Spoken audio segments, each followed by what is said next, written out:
Greater Noida के सिरसा गांव में रहने वाली 27 वर्षीय निक्की भाटी के लिए अपने और अपने बच्चों के लिए बेहतर जिंदगी बनाने का एकमात्र विकल्प मेकअप स्टूडियो शुरू करना था।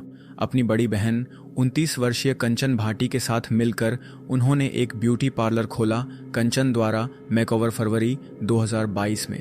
कंचन ने जहां ग्राहकों के लिए मेकअप करने पर ध्यान केंद्रित किया, वहीं निक्की ने इंस्टाग्राम पेज का प्रबंधन किया। कंचन द्वारा मेकओवर अपने व्यवसाय को बढ़ावा देने के लिए अक्सर खुद अलग अलग मेकअप लुक की मॉडलिंग करती थीं। वह नियमित रूप से अपने लुक्स दिखाती थीं, कभी पहले और बाद के बदलाव शेयर करतीं तो कभी साधारण रोजमर्रा के अंदाज में। उन्होंने दुल्हन के परिधानों के साथ साथ सूट, लहंगे या साड़ी में भी रील बनाए। धीरे धीरे उन्होंने अपने इंस्टाग्राम पेज पर भी लाइफस्टाइल कंटेंट अपलोड करना शुरू कर दिया। यह निरंतरता रंग लाई जैसे जैसे उनके सोशल मीडिया फॉलोअर्स बढ़े और एक ब्यूटिशियन के रूप में उनके हुनर को पहचान मिली। स्टूडियो की लोकप्रियता के साथ साथ उनकी आय भी बढ़ने लगी, जो लगभग 500 रुपये प्रति माह तक पहुंच गई। निक्की के लिए यह मेकअप स्टूडियो चलाना वाकई ज़रूरी हो गया था।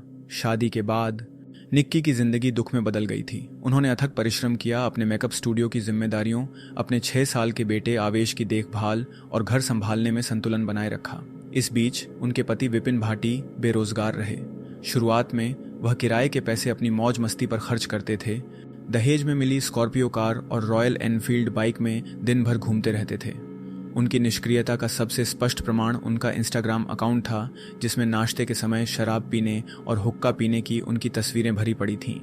विपिन का इंस्टाग्राम दिखावे के अलावा कुछ नहीं था। वो खुद को गुर्जार किंग, गुर्जार ब्रांड और स्टाफ के अमीर कुत्ते, दहेज में मिली स्कॉर्पियो और रॉयल एनफील्ड को अपने यूजर नेम में जोड़कर उनका दिखावा कर रहा था। उसकी तस्वीरों में उसकी उंगलियों में सोने की अंगूठियां, एक आईफोन, गले में एक भारी चेन और दाहिने हाथ पर राइफल का टैटू दिखा। 244 पोस्ट में उसकी पूरी दुनिया दिखावे के इर्द गिर्द घूमती थी। फिर भी एक भी तस्वीर में उसकी पत्नी निक्की या उनके बेटे आवेश को नहीं दिखाया गया। इससे उसका आत्ममुग्ध, अहंकारी और आत्म केंद्रित व्यक्तित्व साफ तौर पर सामने आया। यह विपिन के रवैये का एक और सबूत था, लेकिन उसकी बदचलनी इससे कहीं आगे तक गई। शादीशुदा होने के बावजूद वह दूसरी लड़कियों के साथ संबंध रखता था। इंस्टाग्राम पर चैट करने के बाद उनसे छिपकर मिलता था। उन्हें खुश करने के लिए उसने निक्की से उपहार खरीदने और उनकी सैर पर खर्च करने के लिए पैसे भी लिए। जैसे जैसे उसका व्यवहार अधिक संदिग्ध होता गया, निक्की को उसकी वफादारी पर शक होने लगा। इस घटना ने जाहिर कर दिया कि एक इंसान कितना चालाक और निर्दयी हो सकता है, और विपिन इसका जीता जागता उदाहरण था। पकड़े जाने के बाद भी वह अपने अफेयर से इनकार करता रहा, लेकिन जिस लड़की के साथ वह पकड़ा गया था, उसने पूछताछ में कबूल किया कि वह सचमुच उसके साथ संबंध रखती थी। सच्चाई से घबराकर और पोल खुलने के डर से विपिन ने उसी लड़की की बेरहमी से पिटाई करके ध्यान भटकाने की कोशिश की। अपमानित और प्रताड़ित लड़की आखिरकार विपिन के खिलाफ उठ खड़ी हुई। उसने विपिन के खिलाफ मारपीट और शोषण का मुकदमा दर्ज कराया। यह निक्की की जिंदगी का एक अहम मोड़ बन गया, जिसके बाद सब कुछ पहले जैसा नहीं रहा। विपिन के साथ उसका जो भी रिश्ता बचा था वह भी पूरी तरह से टूट गया, क्योंकि वह अक्सर देर रात तक बाहर रहता था और निक्की के फ़ोन कॉल्स को नज़रअंदाज करता था। वह रातों की नींद हराम करके उसके रात के 2-3 बजे घर लौटने का इंतज़ार करती थी। जब भी निक्की उसे सवाल करती, विपिन उस पर भड़क उठता, गाली गलौज करता, मारता पीटता और बेरहमी से कहता, तुम मेरी माँ नहीं हो, क्योंकि मेरी तो पहले से ही एक माँ है। ग्रेटर नोएडा के सिरसा गांव में रहने वाली 27 वर्षीय निक्की भाटी के लिए अपने और अपने बच्चों के लिए बेहतर जिंदगी बनाने का एकमात्र विकल्प मेकअप स्टूडियो शुरू करना था। अपनी बड़ी बहन 29 वर्षीय कंचन भाटी के साथ मिलकर उन्होंने एक ब्यूटी पार्लर खोला, कंचन द्वारा मेकओवर, फरवरी 2022 में। कंचन ने जहां ग्राहकों के लिए मेकअप करने पर ध्यान केंद्रित किया, वहीं निक्की ने इंस्टाग्राम पेज का प्रबंधन किया। कंचन द्वारा मेकओवर अपने व्यवसाय को बढ़ावा देने के लिए अक्सर खुद अलग अलग मेकअप लुक की मॉडलिंग करती थीं। वह नियमित रूप से अपने लुक्स दिखाती थीं, कभी पहले और बाद के बदलाव शेयर करतीं तो कभी साधारण रोजमर्रा के अंदाज में। उन्होंने दुल्हन के परिधानों के साथ साथ सूट, लहंगे या साड़ी में भी रील बनाए। धीरे धीरे उन्होंने अपने इंस्टाग्राम पेज पर भी लाइफस्टाइल कंटेंट अपलोड करना शुरू कर दिया। यह निरंतरता रंग लाई जैसे जैसे उनके सोशल मीडिया फॉलोअर्स बढ़े और एक ब्यूटिशियन के रूप में उनके हुनर को पहचान मिली। स्टूडियो की लोकप्रियता के साथ साथ उनकी आय भी बढ़ने लगी, जो लगभग 500 रुपये प्रति माह तक पहुंच गई। निक्की के लिए यह मेकअप स्टूडियो चलाना वाकई ज़रूरी हो गया था। शादी के बाद निक्की की जिंदगी दुख में बदल गई थी। उन्होंने अथक परिश्रम किया, अपने मेकअप स्टूडियो की जिम्मेदारियों, अपने 6 साल के बेटे आवेश की देखभाल और घर संभालने में संतुलन बनाए रखा। इस बीच उनके पति विपिन भाटी बेरोजगार रहे। शुरुआत में वह किराए के पैसे अपनी मौज मस्ती पर खर्च करते थे। दहेज में मिली स्कॉर्पियो कार और रॉयल एनफील्ड बाइक में दिन भर घूमते रहते थे। उनकी निष्क्रियता का सबसे स्पष्ट प्रमाण उनका इंस्टाग्राम अकाउंट था, जिसमें नाश्ते के समय शराब पीने और हुक्का पीने की उनकी तस्वीरें भरी पड़ी थीं। वह मुझसे ये सब सवाल पूछ रही है। ऐसे में निक्की की सास ने भी निक्की का साथ नहीं दिया, लेकिन जब निक्की ये सब अपने घर वालों को बताती तो उसकी सास नाराज हो जाती।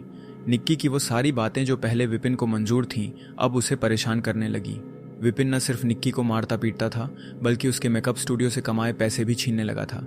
जब ये मामला पकड़ा गया तो विपिन निक्की और उसके परिवार से रंजिश रखने लगा और बदला लेने के लिए वो निक्की को नुकसान पहुंचाने के लिए कुछ भी करने को तैयार था। फिर भी वो उस पर पाबंदियां लगाना चाहता था।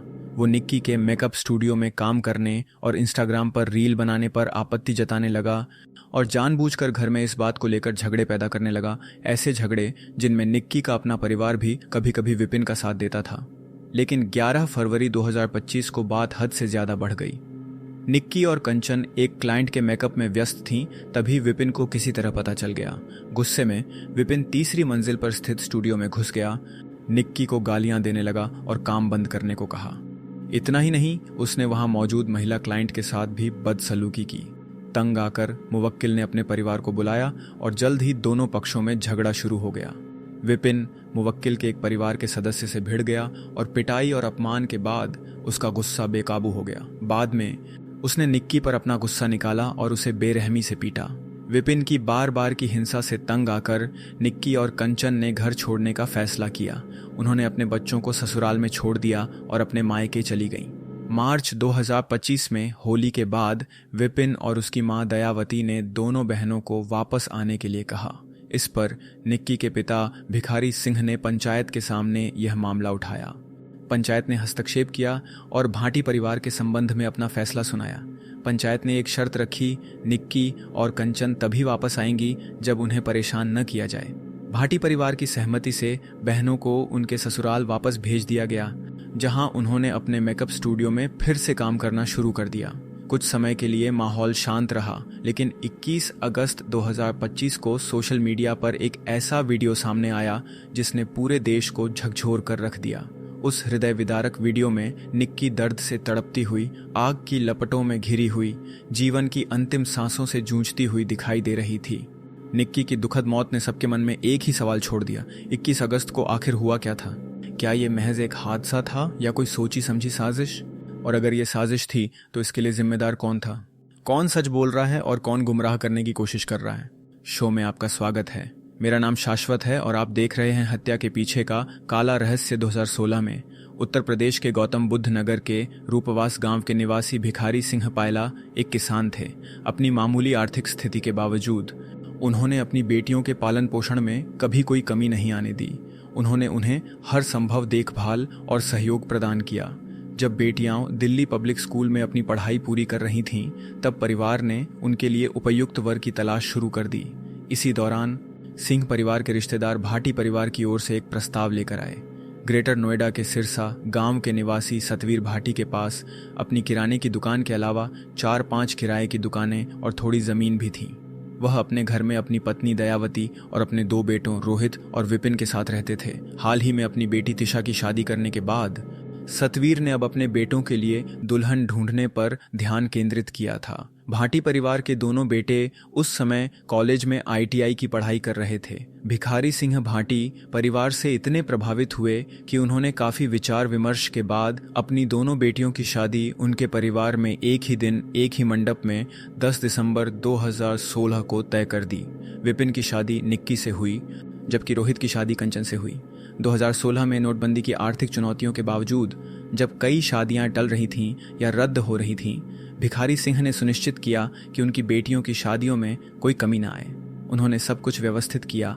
भाटी परिवार को दहेज के रूप में टॉप मॉडल स्कॉर्पियो, नकदी, गहने और घरेलू सामान दिया। 2 साल बाद जब निक्की ने एक बेटे को जन्म दिया तो उसके माता पिता ने भाटी परिवार पर फिर से उपहारों की बौछार कर दी। एक बुलेट बाइक, गहने और नकदी। अपनी बेटियों की खुशी और तरक्की में और इजाफा करने के लिए भिखारी सिंह ने निक्की और कंचन को अपना मेकअप स्टूडियो व्यवसाय स्थापित करने में मदद करने के लिए 1.5 लाख रुपए और 2 एयर कंडीशनर भी दिए। पायला परिवार ने प्यार और आशीर्वाद के साथ अपनी बेटियों को भाटी परिवार के पास भेजा था और उनके समृद्ध जीवन की कामना की थी। लेकिन उसी घर में उनकी प्यारी बेटी एक दिन असहनीय पीड़ा में तड़पती हुई आग की लपटों में झलकर मर गई, एक ऐसी नियति जिसकी उन्होंने अपने बुरे सपने में भी कल्पना नहीं की थी। और शुरू से ही यह मामला हत्या के रूप में दर्ज किया गया। शुरुआत में जो एक साधारण सा खुला मामला लग रहा था, वह जल्द ही जटिलताओं के जाल में बदल गया, जिसकी हर परत एक नई कहानी, एक नया मोड़ और एक नया झूठ उजागर कर रही थी। जांच उस मुकाम पर पहुंच गई जहां पीड़िता का अपना परिवार भी खुद को जनता के शक के कटघरे में खड़ा पाया। और यह सब एक वीडियो क्लिप से शुरू हुआ जिसे निक्की की बहन ने इंस्टाग्राम पर शेयर किया था। उस क्लिप में विपिन और उसकी मां दयावती निक्की को बेरहमी से पीटते हुए देखे जा सकते थे। अगले ही दृश्य में निक्की आग की लपटों में घिरी हुई दिखाई देती है, वह जलती हुई दिखाई देती है। क्लिप देखने वाला हर कोई स्तब्ध रह गया और यही सवाल लोगों को परेशान करने लगा। क्या कोई इतना क्रूर हो सकता है कि अपनी पत्नी, अपनी बहू को जिंदा जला दे? मैं आपसे आग्रह करता हूं कि जल्दबाजी में कोई फैसला न लें, वीडियो पूरा देखें और उसमें दिए गए तथ्यों पर ध्यान दें। यह एक पेचीदा मामला है, इसलिए हम दोनों पक्षों को बिंदुवार बताएंगे। शुरुआत करते हैं कंचन द्वारा 21 अगस्त को मीडिया को दी गई पहली जानकारी से। कंचन ने कहा कि हमला अचानक नहीं बल्कि पूर्व नियोजित था, जो 8 दिनों तक चलता रहा। उसने आरोप लगाया कि घर के सभी लोग इसमें शामिल थे और विपिन के साथ एकजुट थे। उसके अनुसार 21 अगस्त की शाम को विपिन और उसकी मां दयावती ने दहेज, मेकअप स्टूडियो और उसकी सोशल मीडिया गतिविधियों को लेकर निक्की की बेरहमी से पिटाई की। जब कंचन अपनी बहन को बचाने दौड़ी तो उन्होंने उसे भी पीटना शुरू कर दिया। कंचन ने बताया कि उन्होंने उसे पकड़कर उसके कमरे में बंद कर दिया, जबकि घायल निक्की ने घर पर फोन करके दावा किया कि विपिन और उनकी मां ने उसे पीटा है और उसे जान से मारने वाले हैं। उसने उन्हें यह कहते सुना, आज हम काम पूरा कर रहे हैं। कंचन निचली मंजिल पर अपना फोन इस्तेमाल कर रही थी। जब उसने निक्की का ड्रिप हटाया तो उसके फोन का कैमरा गलती से चालू हो गया। किसी तरह फोन रिकॉर्डिंग चालू रखने में कामयाब रही। वह ऊपर गई और देखा कि निक्की चीख रही है और आग की लपटों में घिरी हुई है। कंचन ने अपनी बहन के शरीर पर लगी आग बुझाने की कोशिश की। उसने बताया कि वह और उसके पड़ोसी निक्की को फोर्टिस अस्पताल ले गए, जहां विपिन का परिवार जल्द ही पहुंच गया। उसके शरीर का लगभग 70% हिस्सा जलने के कारण डॉक्टरों ने उसे सफदरजंग अस्पताल रेफर कर दिया। निक्की की रास्ते में ही मौत हो गई और अस्पताल पहुंचने पर उसे मृत घोषित कर दिया गया। कंचन ने मीडिया को ये घटनाएं सुनाई। हालांकि बाद में कई दर्शकों ने स्पष्ट असंगतियां देखी। निक्की के 7 साल के बेटे अविश ने परिवार के सदस्यों को सूचित किया, जिससे वे उसे अस्पताल ले गए। निक्की के बेटे आवेश ने जब अपने ही पिता विपिन भाटी के खिलाफ बयान दिया तो सभी हैरान रह गए। उसने मीडिया को बताया कि विपिन ने पहले अपनी मां पर कोई पदार्थ डाला, फिर उन्हें थप्पड़ मारा और अंत में लाइटर से आग लगा दी। कंचन की गवाही और वायरल वीडियो क्लिप के साथ साथ प्रत्यक्षदर्शी के तौर पर आवेश के शब्दों ने विपिन और उसके परिवार को निर्विवाद रूप से दोषी साबित कर दिया। जनता का आक्रोश तेजी से बढ़ने लगा। अपनी बहन के लिए न्याय की गुहार लगाते हुए कंचन 21 अगस्त की रात कासना थाने पहुंची और अपनी सास, ससुर विपिन और रोहित के परिवार के खिलाफ शिकायत दर्ज कराई। उसके खिलाफ थाने में मामला दर्ज किया गया। मामले की गंभीरता को समझते हुए पुलिस विपिन और उसके परिवार को गिरफ्तार करने गई, लेकिन तब तक सभी फरार हो चुके थे।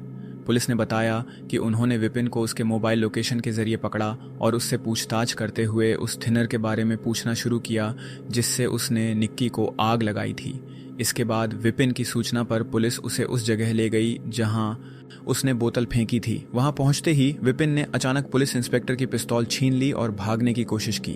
ये देख पुलिस ने तुरंत उसे चारों तरफ से घेर लिया और आत्मसमर्पण करने का आदेश दिया, लेकिन विपिन ने हार मानने के बजाय विरोध किया और उनकी पकड़ से छूटने की कोशिश की। जवाब में विपिन ने पुलिस पर फायरिंग कर दी और जवाबी कार्रवाई में पुलिस ने उसके पैर में गोली मारकर उसे गिरफ्तार कर लिया। यह घटना का पहला संस्करण था जो लोगों के सामने आया।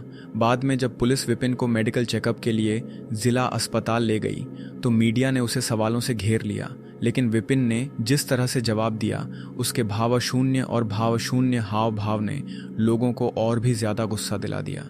मीडिया से बात करते हुए विपिन ने कहा, पति पत्नी के बीच झगड़े होते रहते हैं, मैं परेशान नहीं हूं, मैंने उसे नहीं मारा, वह खुद मर गई। विपिन के बयान ने सबको चौंका दिया और लोगों के गुस्से को और भड़का दिया। रोहित शर्मा की गिरफ्तारी के बाद 24 अगस्त को दयावती बुर्का पहनकर अपने बेटे विपिन से मिलने अस्पताल गई थी। हालांकि पुलिस ने उसे पहचान लिया और तुरंत हिरासत में ले लिया। अगले ही दिन 25 अगस्त को रोहित और निक्की के ससुर को भी सिरसा टोल बूथ पर गिरफ्तार कर लिया गया। पुलिस ने सभी आरोपियों के खिलाफ धारा 103 हत्या, धारा 61 आपराधिक षड्यंत्र और धारा 115 जानबूझकर चोट पहुंचाना के तहत मामला दर्ज किया और उन्हें 14 दिनों की न्यायिक हिरासत में भेज दिया। घटना के पैटर्न को देखते हुए यह स्पष्ट था कि एक अपराध हुआ था जिसका एक हिस्सा मोबाइल के जरिए अंजाम दिया गया था। पूरी घटना कैमरे में रिकॉर्ड हो गई और प्रत्यक्षदर्शी भी सामने आए। पुलिस ने तुरंत कार्रवाई की और आरोपियों को गिरफ्तार कर लिया। ऊपरी तौर पर यह एक सीधा साधा अपराध का मामला लग रहा था, लेकिन जैसे जैसे समय बीतता गया नए तथ्य सामने आने लगे जिससे मामला और पेचीदा होता गया। पहला बड़ा मोड़ वायरल वीडियो के उस हिस्से के सामने आने से आया जो कंचन द्वारा शुरू में शेयर की गई क्लिप में शामिल नहीं था। उस अनदेखे हिस्से में निक्की को जलता हुआ देखकर कंचन कहती है, अरे बहन, तुमने क्या किया? हाँ, मैंने उसके साथ क्या किया? कंचन के इन शब्दों ने कई लोगों को स्तब्ध कर दिया। ऐसा लगने लगा जैसे कंचन इस घटना को एक दुर्घटना की तरह ले रही थी और परोक्ष रूप से निक्की पर ही दोष मढ़ रही थी। इसके तुरंत बाद एक और क्लिप भी प्रसारित होने लगी। यह झगड़े वाले दिन की थी। इसमें विपिन की मां दयावती अपने ही बेटे को रोकती और उसे मारती हुई दिखाई दे रही थी। यह नया फुटेज उन पुराने दावों का सीधा खंडन करता है जिनमें कहा गया था कि निक्की को उसकी सास भी पीट रही थी। दूसरा बड़ा सवाल यह उठा कि अगर इन दोनों हिस्सों को अलग भी कर दिया जाए तो भी कंचन द्वारा शेयर किए गए पहले वीडियो से ये गायब क्यों थे? आखिर ऐसी स्थिति क्यों थी? कंचन ने वीडियो को एडिट करके कुछ हिस्से क्यों हटाए? यह सवाल चर्चा का केंद्र बन गया। वायरल क्लिप के आधार पर मीडिया ने विपिन के पड़ोसियों से पूछताछ शुरू की। उनमें से एक अर्जुन, जिसने खुद को प्रत्यक्षदर्शी बताया, ने एक चौंकाने वाला बयान दिया। उसने कहा, जब मैं वहां पहुंचा और निक्की को देखा तो उसकी बड़ी बहन कंचन कह रही थी, बहन तुमने क्या किया? तुमने ये कदम क्यों उठाया? और निक्की गिड़गिड़ा रही थी, मुझसे गलती हो गई, मुझे बचा लो। इन ताज़ा वीडियो क्लिप्स ने लोगों के मन में शक की परतें खोल दी। लेकिन सबसे बड़ा सवाल अब भी बना हुआ है, 7 साल के आवेश ने अपने ही पिता के खिलाफ इतनी जबरदस्त गवाही क्यों दी? क्या वह वाकई खुद ऐसी गवाही देगा? जो लोग विपिन को हत्यारा नहीं मानते, उनका तर्क है कि आवेश को यह सब कहने के लिए प्रशिक्षित किया गया होगा। चूंकि अपनी मां के अलावा वह जिस व्यक्ति के सबसे ज्यादा करीब था वह उसकी मौसी कंचन थी, इसलिए संभव है कि उन्होंने ही उसे यह कहानी सुनाने के लिए प्रभावित किया हो। लेकिन यहाँ एक जरूरी बात समझनी होगी कानून की नज़र से। एक बाल गवाह की गवाही ही आरोपी को दोषी ठहराने के लिए काफ़ी है। बस शर्त यह है कि वह सच्ची और विश्वसनीय हो। सुप्रीम कोर्ट ने भी कहा है कि अगर कोई बाल गवाह सच्चा साबित होता है तो उसकी गवाही ही दोष सिद्धि का एकमात्र आधार बन सकती है। चाहे 2005 का मध्य प्रदेश राज्य बनाम रमेश का मामला हो या 1998 का पंछी बनाम उत्तर प्रदेश राज्य का मामला, दोनों ही मामलों में अदालत ने बाल गवाहों की गवाही के आधार पर उनकी पुष्टि के बाद ही आरोपी को दोषी ठहराया। अब जरा सोचिए, इतने महत्वपूर्ण पहलू के बावजूद पुलिस ने इस मामले में कोई ठोस कार्रवाई नहीं की। काश उन्हें किसी बाल मनोवैज्ञानिक की मदद लेनी चाहिए थी ताकि पता चल सके कि आवेश की बातें उसकी अपनी याददाश्त पर आधारित थीं या वह कुछ ऐसा दोहरा रहा था जो उसे सिखाया गया था। इन अनुत्तरित सवालों के साथ देश भर के लोगों के मन में संदेह बढ़ने लगे। फिर सीसीटीवी फुटेज आया जिसने लोगों की धारणा को पूरी तरह से बदल दिया। 25 अगस्त को पास के एक सीसीटीवी कैमरे की एक क्लिप व्यापक रूप से प्रसारित होने लगी। इस फुटेज के आधार पर विपिन के परिवार और रिश्तेदारों ने दावा किया कि अब उनके पास शाम 5:30 से 5:78 के बीच की स्पष्ट समय रेखा है।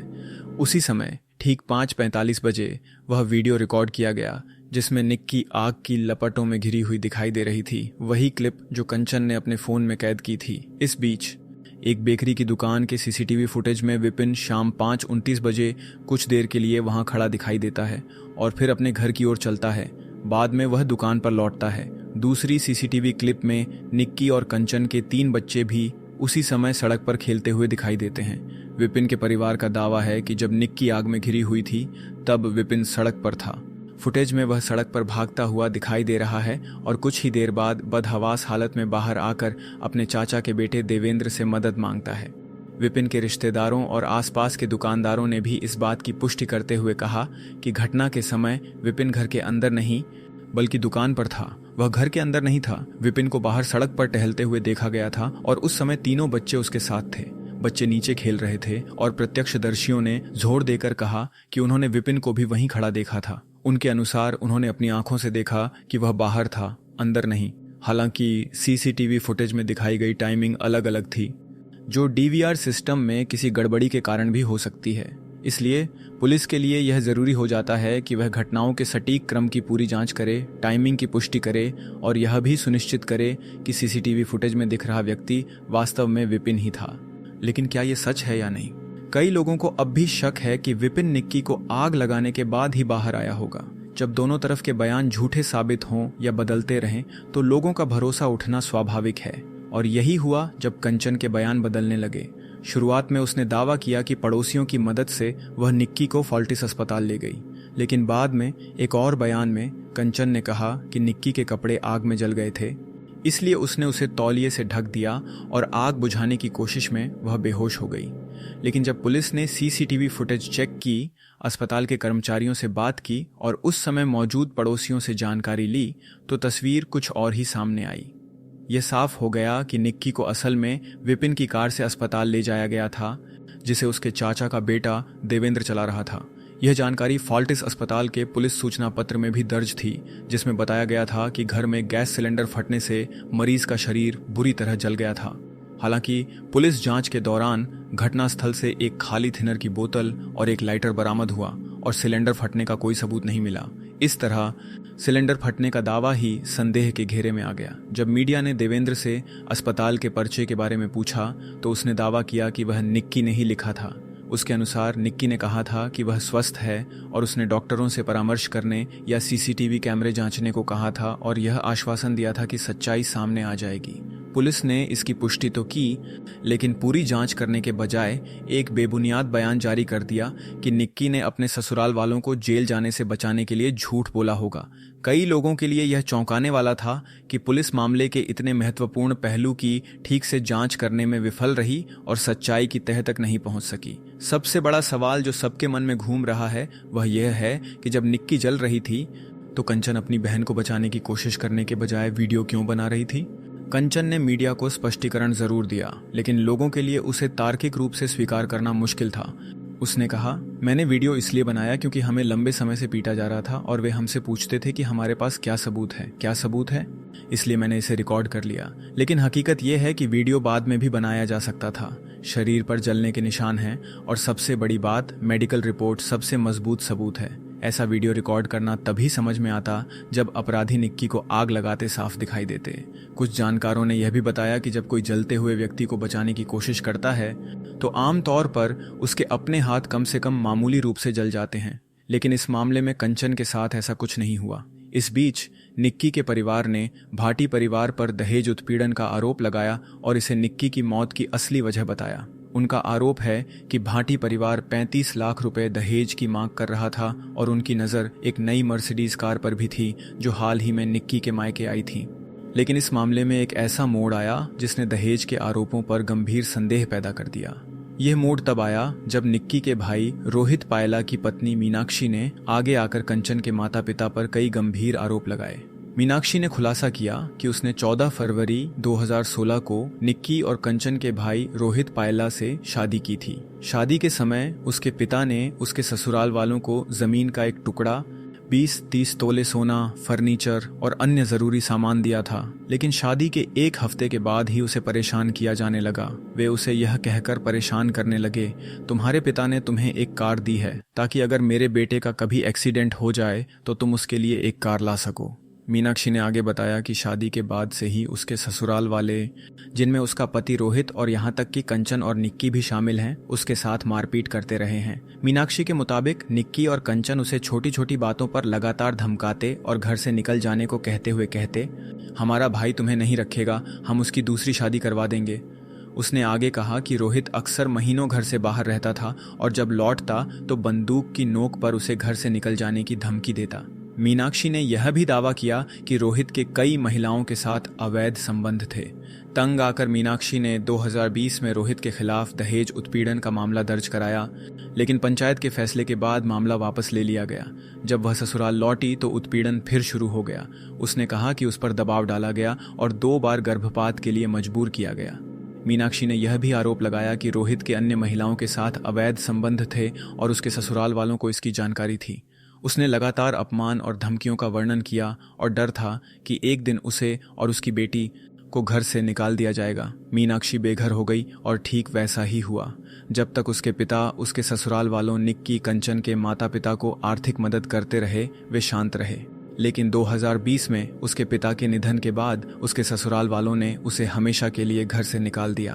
पिछले 9 सालों में वह केवल 9 महीने ही अपने घर में रह पाई थी। हताश होकर उसके परिवार ने मामला पंचायत में उठाया, जहां उसके ससुराल वालों ने उसे स्वीकार करने से इनकार कर दिया। आखिरकार पंचायत ने फैसला सुनाया कि ससुराल वालों को मीनाक्षी को 35 लाख रुपए देने होंगे। ससुराल वालों को यह पैसा देना था, जिसकी गारंटी निक्की के ससुर विपिन सत्यवीर ने दी थी।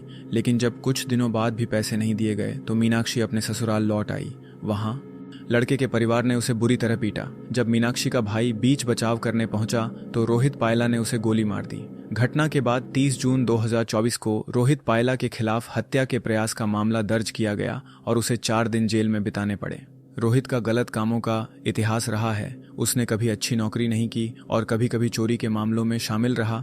बुलंदशहर और दादरी जैसी अलग अलग जगहों पर पकड़ा गया। यह 35 लाख रुपए थे जो भाटी परिवार को चुकाने थे, खुद को नहीं बल्कि मीनाक्षी को, क्योंकि उन्होंने गारंटी दी थी। मीनाक्षी की बातों ने कहानी का दूसरा पहलू उजागर किया, जिससे सभी को एहसास हुआ कि पायला परिवार, जो अपनी बेटी की मौत के बाद भी दहेज और अत्याचार का आरोप लगाते हुए न्याय की मांग कर रहा था, बिल्कुल भी निर्दोष नहीं था। उन्होंने भी अपने घर में अपनी बहू के साथ इसी तरह के अत्याचार और अपराध किए थे। हर माता पिता अपनी बेटी से प्यार करते हैं, लेकिन वे उस बेटी को वही प्यार और सम्मान क्यों नहीं दे पाए जो उनके घर बहू बनकर आई थी। क्या उसने कभी सोचा, अपनी बहू मीनाक्षी को प्रताड़ित करते हुए क्या उसे एहसास ही नहीं हुआ कि वह किसी और की बेटी है? इस दोहरे मापदंड के कारण कुछ लोगों ने इसे कर्म का फल कहा। शायद किसी और की बेटी को दिया गया दर्द उसके अपने घर लौट आया हो। इस बीच कंचन और उसके माता पिता के बदलते बयानों ने संदेह को और गहरा कर दिया। बातचीत के दौरान कंचन ने आंख मिलाने से परहेज किया। दहेज के आरोपों के गलत साबित होने और कंचन की ननद का बयान सामने आने के बाद कई लोगों ने निक्की की बहन कंचन पर सवाल उठाना शुरू कर दिया। यहाँ तक कि उसे इस मामले से जुड़ी घटनाओं का मास्टरमाइंड भी कहा जाने लगा। कई षड्यंत्र के सिद्धांत भी सामने आए हैं। एक सिद्धांत के अनुसार दोनों बहनों ने भाटी परिवार को डराने के लिए एक पूर्व नियोजित योजना बनाई थी, जिसकी कंचन ने पूरी घटना रिकॉर्ड कर ली थी। हालांकि थिनर की अत्यधिक ज्वलनशीलता के बारे में उन्हें जानकारी न होने के कारण आग बेकाबू हो गई। इस सिद्धांत की पुष्टि के लिए पुलिस को निक्की और कंचन के फोन की जांच करनी होगी। अजीब बात है कि यूपी पुलिस ने अभी तक कंचन से पूछताछ नहीं की है, जबकि वह घटना स्थल पर सबसे पहले पहुंची थी।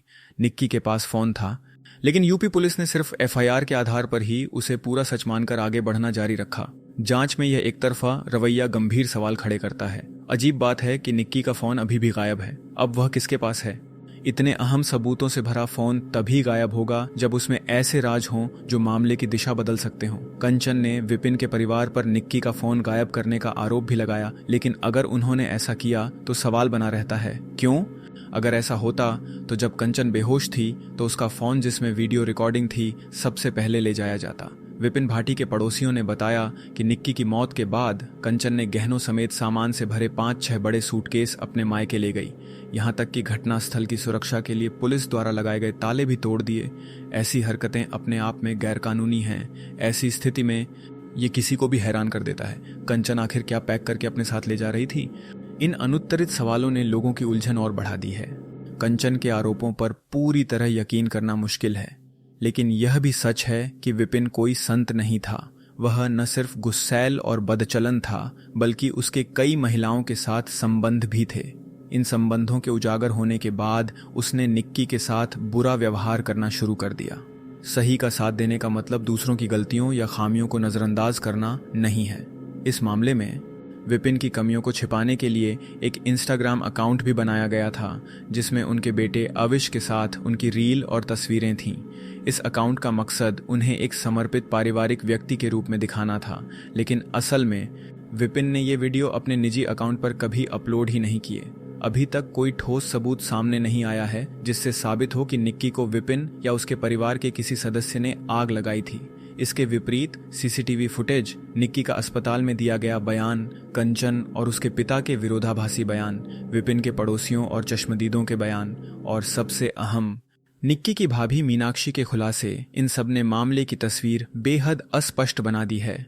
स्थिति और भी पेचीदा हो गई है। निक्की भाटी हत्याकांड ने उत्तर प्रदेश पुलिस की जांच में कई चुनौतियों को उजागर किया है, जिनमें सोशल मीडिया का प्रभाव, अपुष्ट साक्ष्य, संदिग्ध पुलिस रणनीति और परस्पर विरोधी कथन शामिल हैं। पुलिस को फोरेंसिक विशेषज्ञों की मदद से सीसीटीवी फुटेज के मेटाडेटा की जांच गवाहों के बयानों और भौतिक साक्ष्यों से करनी चाहिए, क्योंकि सोशल मीडिया पर कई वीडियो सामने आए हैं। इससे यह स्पष्ट नहीं हो पाया है कि घटना के दौरान वास्तव में घटनास्थल पर कौन मौजूद था। डिजिटल फोरेंसिक के माध्यम से सभी तथ्यों की गहन जांच आवश्यक है। दोनों परिवारों के कॉल रिकॉर्ड की गहन जांच होनी चाहिए, चाहे वे कंचन के हों, विपिन के या परिवार के किसी और सदस्य के। निक्की की बेटी की गवाही की पुष्टि एक बाल मनोवैज्ञानिक की मदद से निष्पक्ष वातावरण में की जानी चाहिए। साथ ही दोनों परिवारों के बयानों की भौतिक साक्ष्यों और तीसरे पक्ष के गवाहों से जांच के लिए एक स्वतंत्र समिति का गठन किया जाना चाहिए। मीडिया ट्रायल को नियंत्रित करने और मामले की असली तस्वीर सामने लाने के लिए सभी निष्कर्ष सार्वजनिक किए जाने चाहिए। निक्की की मौत पर गहरा शोक है और यह स्पष्ट है कि विपिन ने उसका जीवन नर्क बना दिया था। फिर भी जनता अभी भी इस तथ्य को स्वीकार करने के लिए संघर्ष कर रही है कि निक्की को जलाकर मार डाला गया था। सच और झूठ की बहस के बीच सबसे महत्वपूर्ण सच्चाई को नजरअंदाज किया जा रहा है। एक जान चली गई, एक बच्ची ने अपनी मां खो दी, एक ऐसा नुकसान जिसकी भरपाई कभी नहीं हो सकती। साथ ही हमें मीनाक्षी को भी नहीं भूलना चाहिए, वह लड़की जो पायला परिवार में बहू बनकर आई थी। निक्की की तरह वह आग में नहीं जली थी, बल्कि पिछले 9 सालों से धीरे धीरे अपने दर्द को सह रही है। आज निक्की के माता पिता को लाखों रुपए देने पड़ रहे हैं, जबकि इन त्रासदियों के जख्म पैसों से भर पाने से भी ज्यादा गहरे हैं। लड़के के परिवार की खामियां साफ दिखाई देती हैं। पिता का दावा है कि दोनों बेटों ने कुछ भी गलत नहीं किया, लेकिन यह दिव्य अनुभूति निक्की की मौत के बाद ही क्यों हुई? क्या उन्हें इन सब बुराइयों का अंदाजा नहीं था जब उन्होंने अपनी दोनों बेटियों की शादी एक ही घर में तय की थी? जब उन्होंने भारी भरकम दहेज दिया तो उन्हें भाटी बेटों में कोई कमी क्यों नहीं दिखी? दुर्भाग्य से ऐसे मामलों में यह मानसिकता नई नहीं है। माता पिता अक्सर महसूस करते हैं कि दहेज देकर वे अपनी बेटियों को, जो बोझ बनती जा रही हैं, विदा कर रहे हैं। और अगर कोई समस्या आती है तो आमतौर पर सबसे पहले बेटी को ही नज़रअंदाज किया जाता है। वे उसे सहने के लिए कहते हैं, ये भरोसा दिलाते हुए कि समय के साथ सब ठीक हो जाएगा। अगर उसके बच्चे होंगे तो वे उसे उनके लिए सहने की सलाह देंगे, और जब कुछ भी काम नहीं आता तो वे समाज का रुख करते हैं। बेटियों के प्रति, बेटों के प्रति यह गहरा पूर्वाग्रह आज भी कई परिवारों में खत्म नहीं हुआ है। फिर भी न्याय की मांग है कि सजा सिर्फ वास्तविक अपराध के लिए दी जाए। एक जान तो चली गई, लेकिन असल जिम्मेदार कौन है, ये फैसला अभी होना बाकी है, और जब होगा भी तो यह कहना मुश्किल है कि यह न्याय संगत होगा या नहीं।